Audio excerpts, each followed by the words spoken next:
mga buhaya na paraglista dyan sa Samar, wag kayong magkakamali, mamili na naman ng mga bahay na bibigyan nyo.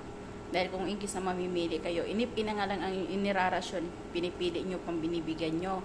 Mas ano nyo yung mga pamilya nyo, kaibigan nyo. Kung may pipiliin kayo mga buhaya na tagalista, i-chat nyo lang ako. Dahil alalahanin nyo, baka kayo hatiran ko dyan isang sakong bigas tsaka Lucky Meat sardinas. Tandaan nyo mga paraglista dyan na mga buhaya, may nakahanda ko dyan na rasyon. Alalahanin nyo, ako hindi bumabagyo nagrarasyon. Kayo, bagyo na nga lang kayo nagrarasyon, pipiliin nyo pa. Mga buhaya kayo may size kayo. Huwag nyo na sasabihin na, hindi kayo nag-evacuate, hindi wala kayong ano.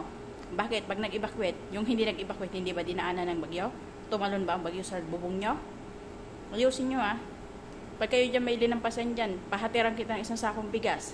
Tapos Lucky Meat, tandaan nyo, may naka-stack ako dyan na isang karton, na Lucky Meat tsaka sardinas. Pahatid ko yan sa pintuan nyo.